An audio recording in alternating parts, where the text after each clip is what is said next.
Welcome to New Entry Wrestling Podcast, baby.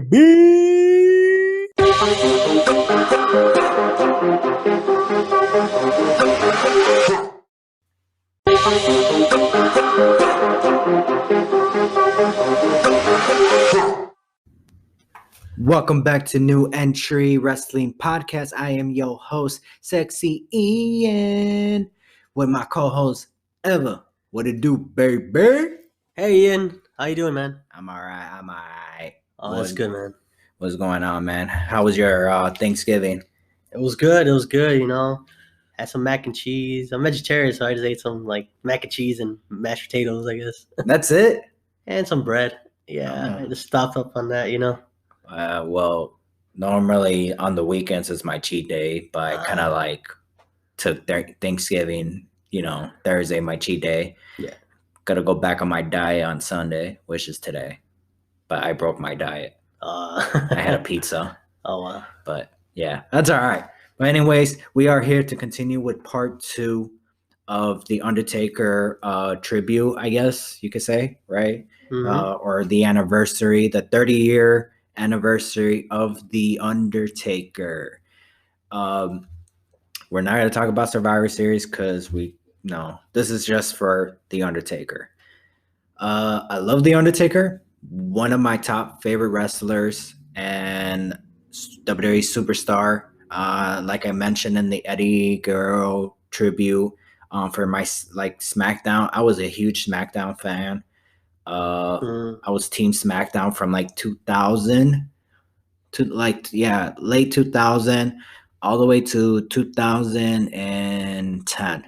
So for a good decade. Yeah. After that, I just gave up on SmackDown and just started watching Raw.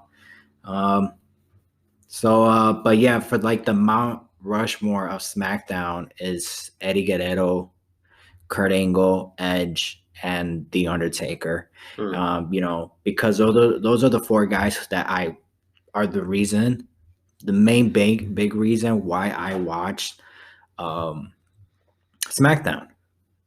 So was Batista, but Batista was injured a lot in that time when he was the face of SmackDown. Yeah. But Batista had a great run. He also had a great run with The Undertaker, some great matches. I remember they teamed up a couple times. But Undertaker is just one of those characters where it's just larger than life. A gimmick where you think it should not work, but I guess it works because that's who he is, in real life. And that's why he was able to make money out of it and make the character look so real and so great. And how do you, what's your thoughts of The Undertaker? Yeah, Undertaker, he's a legendary. He could adapt to any character. Like it mentioned before, he talked in the last episode. He was Dead Man, Ministry, American Badass, Big Evil.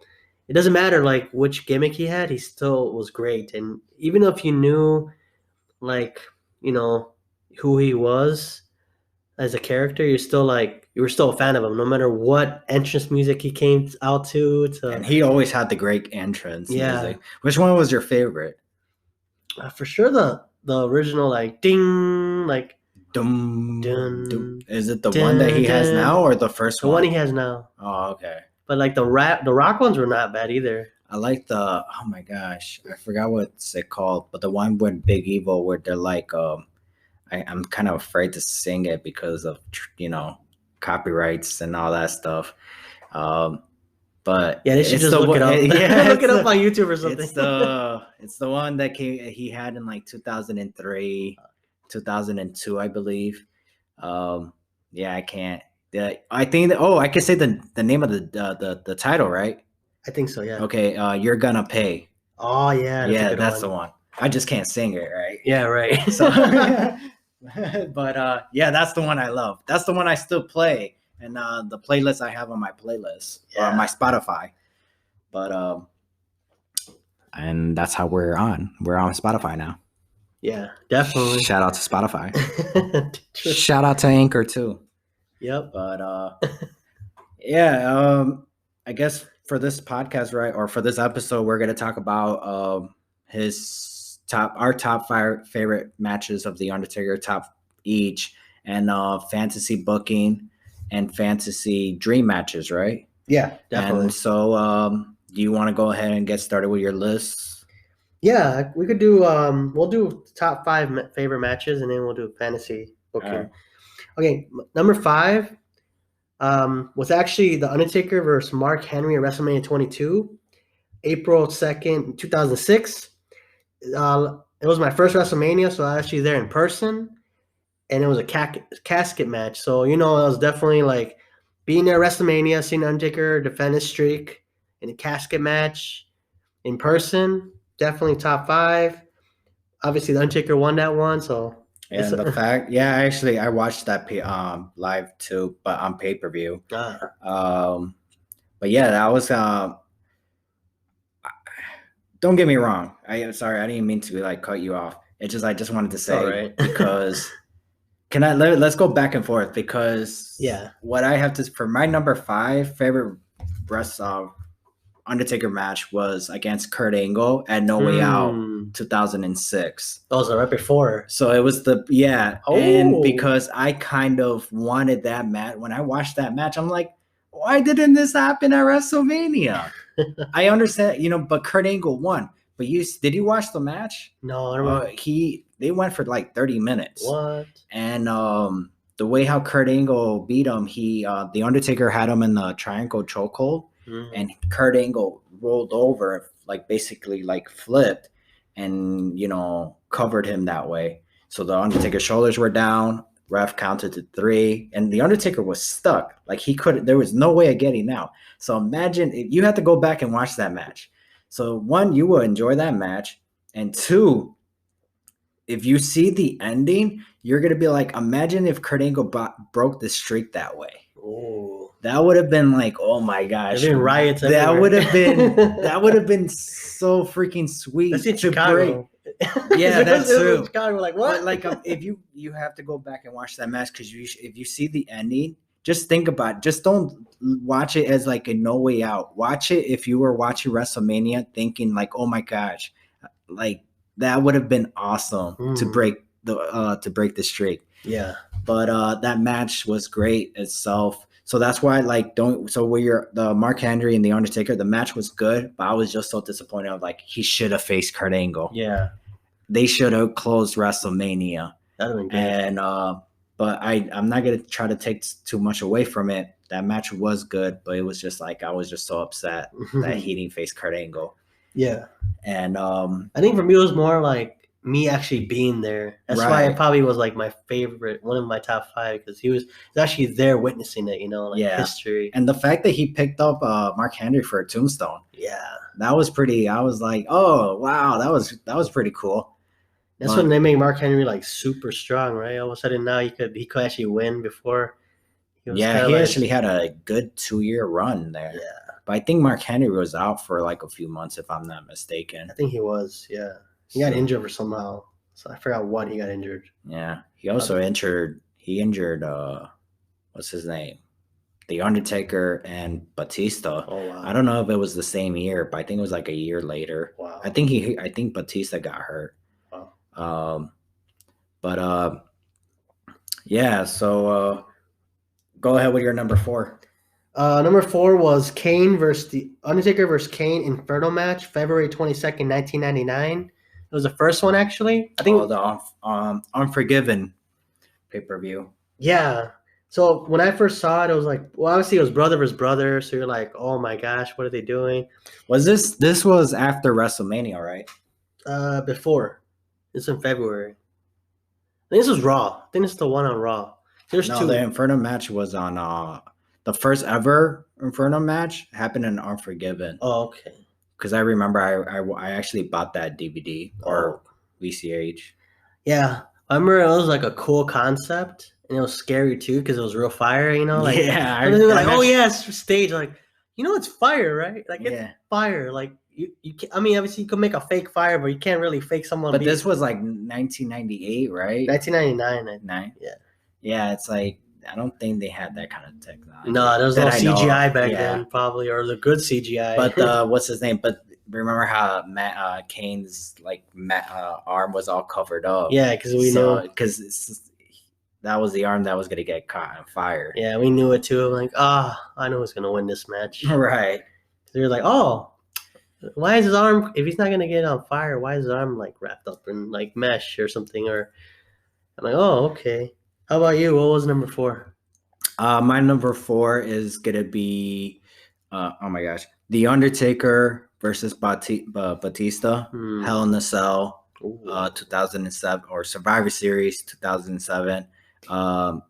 It was I love that feud. I was excited for that match to take place. I remember watching Raw when The Undertaker challenged Batista for the World Heavyweight Champion at WrestleMania. When I watched WrestleMania, I was so booty hurt that it did not close WrestleMania because The Undertaker won the Royal Rumble. What? The whole point of the winning the Royal Rumble is that you go on and main event WrestleMania for the world title. Yeah. Why? But not now. Why was he card number 4? That makes no sense. Whatever.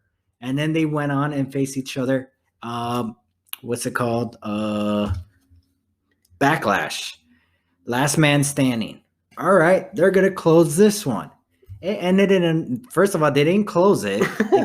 They didn't close the pay-per-view, and it ended in a no contest. Cool. Whatever. Then going on to Cyber Sunday. Wow, remember that? Yeah, it's been that long.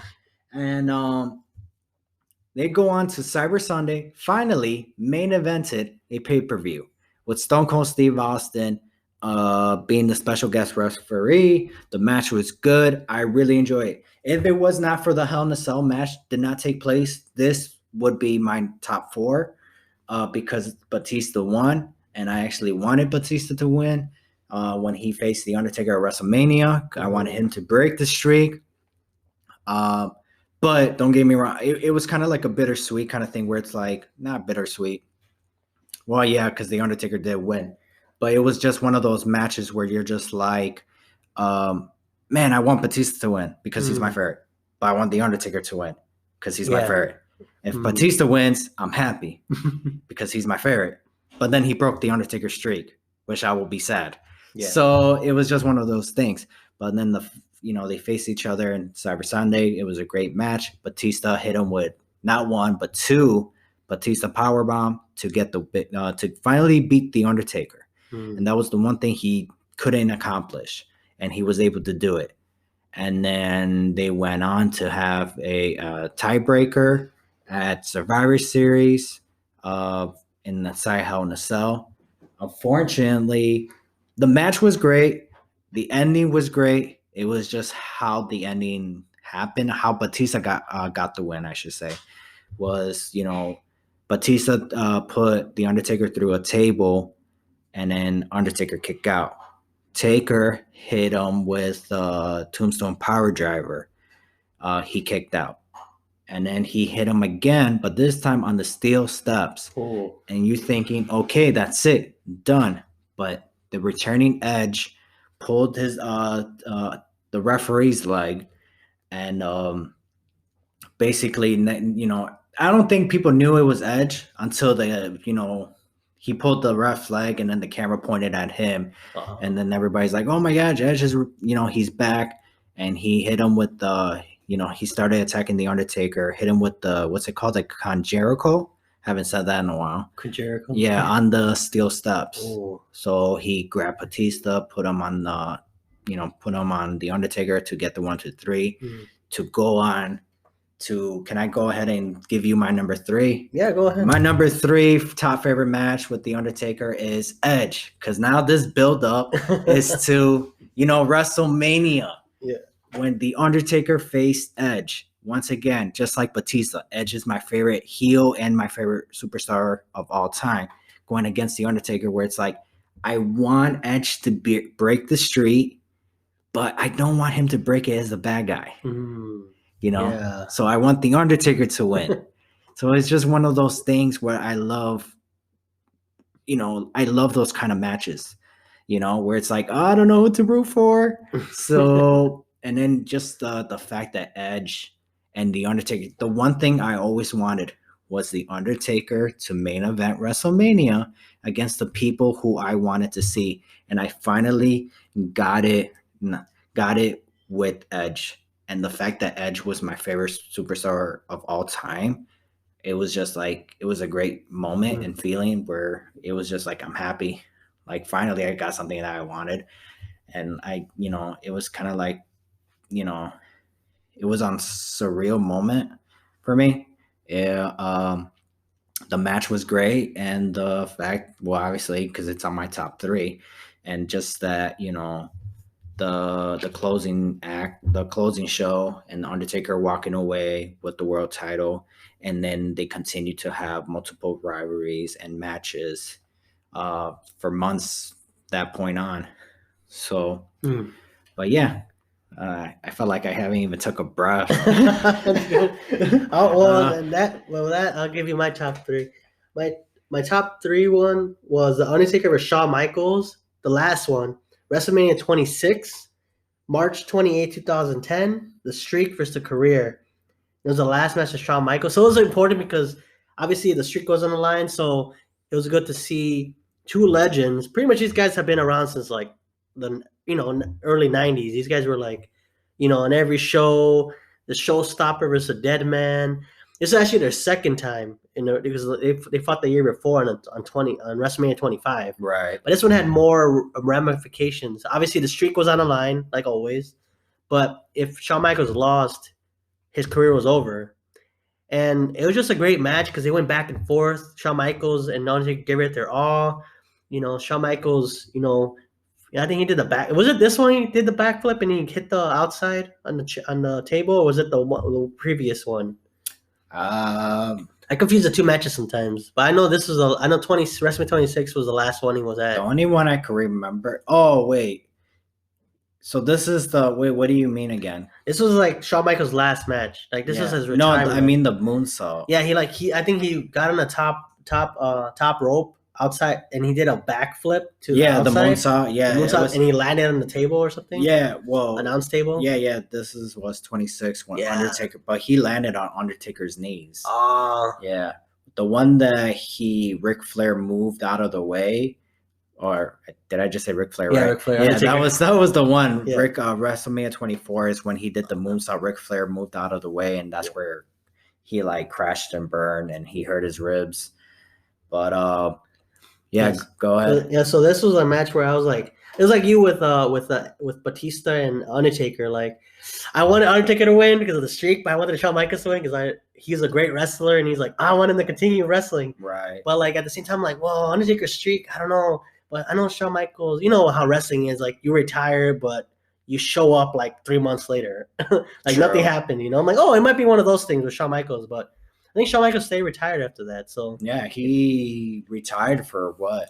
He came back recently, year or two for one more match. Yeah, I think it was Crown Jewel, no? Yeah, like Triple H and Shawn Michaels versus Undertaker and Kane. Yeah. So, which was a horrible match. Yeah, so I'm kind of like leaning towards that match because that was a better match than the one they had recently at Crown Jewel. Right? Was it Crown Jewel? Yeah, it was. Yeah, Crown Jewel. So that's why it's my top three. And from the, what do you think? What was your number two? My number two. Oh my gosh, I'm throwing a blank. What was my number two?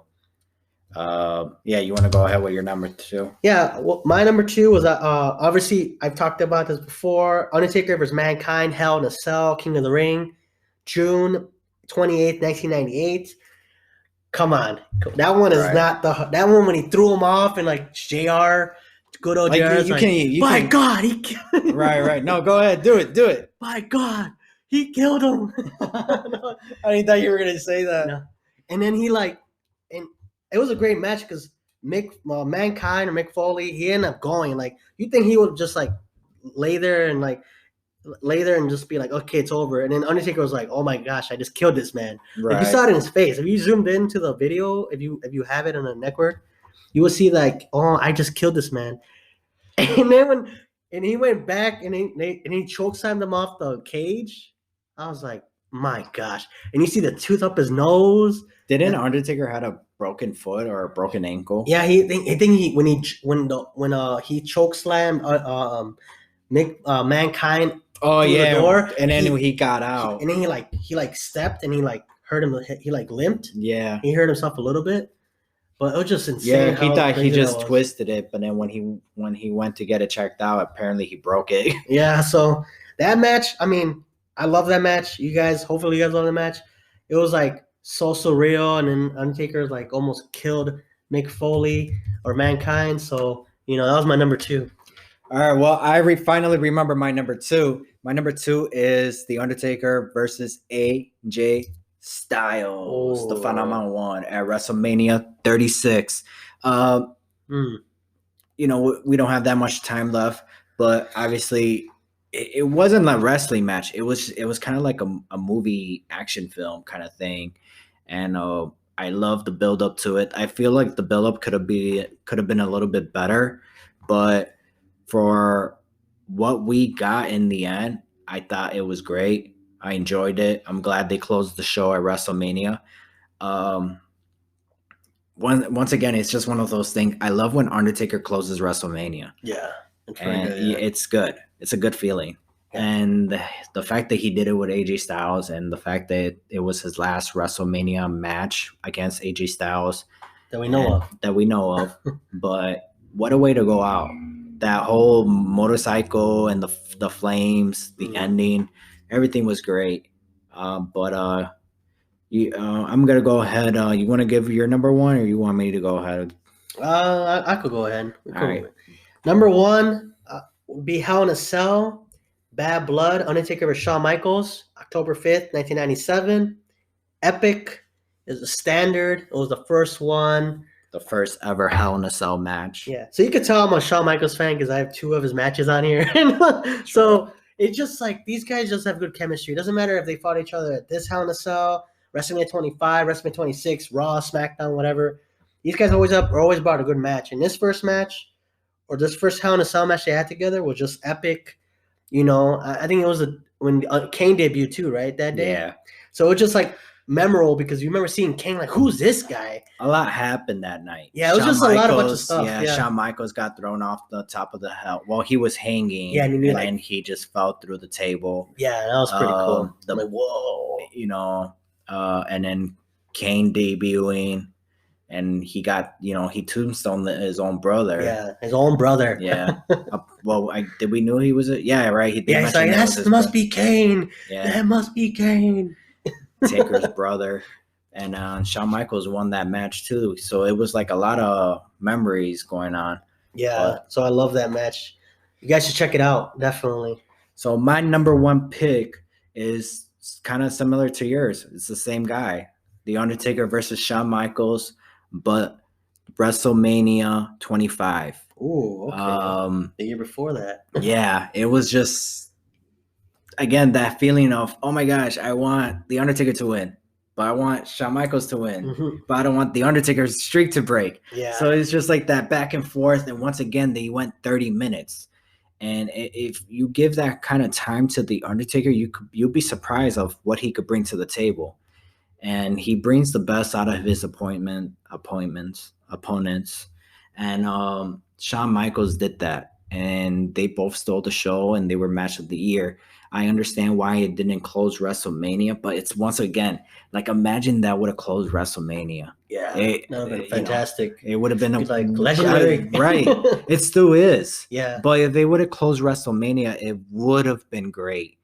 But that finish was like very awesome when Shawn Michaels did the whole, moonsault off the top rope. Undertaker caught him, hit him with the tombstone, and then 1, 2, and then 3, boom. It was just one of those things where just like, damn, I wanted Shawn to win, but I'm happy the Undertaker won. Yeah. I didn't realize, well, let me say this. I did not realize, I guess once the bell rang and the Undertaker won, that's who I realized that I actually wanted the Undertaker to win because Yeah. I actually cheered. I was like, yes, he did it. Yes. And then I was like, man, that was awesome. I wish they went for another 10 minutes. Yeah. But you know, hey, it is what it is. But all right. Well, we don't have that much time, unfortunately. And unfortunately, we're only able to do part 2 of the Undertaker's tribute. So I guess just fast tracked as quickly as we can. That's what she said.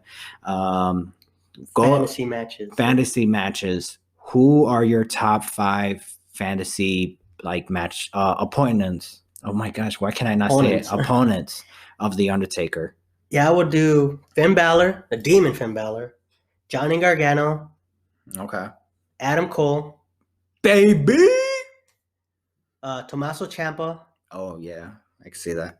Ooh, him versus like the American Badass. Yeah, That would be pretty cool. Ooh, the 5th one,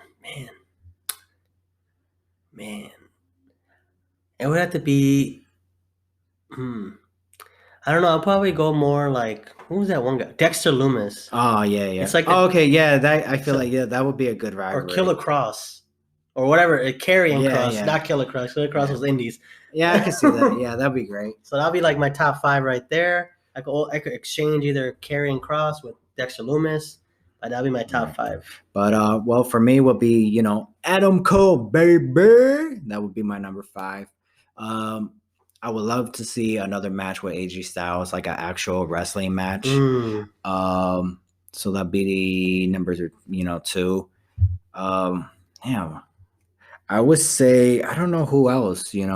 I basically agree with everybody that you mentioned. Balor, Gargano, Ciampa. I would like to see Taker versus Samoa Joe. Ooh, that would be a nice one. I guess basically everybody that you said, I agree with you. But imagine Undertaker going to NXT though. Why not? Yeah, he's like, why not? Why not do 2 or 3 matches? Yeah. At least that way you could say you done and you actually wrestled there and actually help people there. Yeah, and these guys are like, even if you bury them, I'm pretty sure even if you did it like a squash match, for them it'll mean something to them. Yeah. Like I wrestled, I was in the ring with the Undertaker. Yeah. But yeah, unfortunately we gotta hurry up but yeah, we don't have that much time. We talked a lot really quickly. Yeah, that's what she said. But anyways, I would love to mention one more thing. It is my favorite, but it's more of like a bone. It's kind of like a tie between number 1. I would say, number 1. My other favorite match of The Undertaker is the match that he had with CM Punk at WrestleMania 29. Ooh, okay. I just wanted to throw that on there. Yeah, that's not bad either. Yeah, kind of like a bonus kind of thing. Yeah. Yeah, they're all good. All these matches are good. Like, you guys gonna watch them? Yeah, that build up for WrestleMania 29 was great. Yeah. I feel like that was another one that CM Punk should have broke the streak, but I think they should have been title first streak and they should have closed WrestleMania. Yeah, and he's gonna be in the Hall of Fame for sure. I don't know who's gonna induct him, but maybe Kane, or Vince McMahon. Vince McMahon himself. Man. Yeah, but all right. Yeah, I guess I hope we wish we could do a part 3, but unfortunately we cannot. But I guess but I feel good what we had to say about the Undertaker. I don't know about you. I loved it. I mean, everything we talked about was amazing. And hopefully everybody out there loves it too. If you're a fan of Undertaker, he's been around for 30 years, so you're probably raised on him. And if your parents watch wrestling, they were raised on him too. So yeah. He's the greatest of all time. He's one of a kind. He's larger than life. He's just the American badass. But yeah, all right. So I guess this will be it for this episode. I am your host, Ian, with my co-host, Ever, and we are out. Bye, guys. Doo-doo-doo.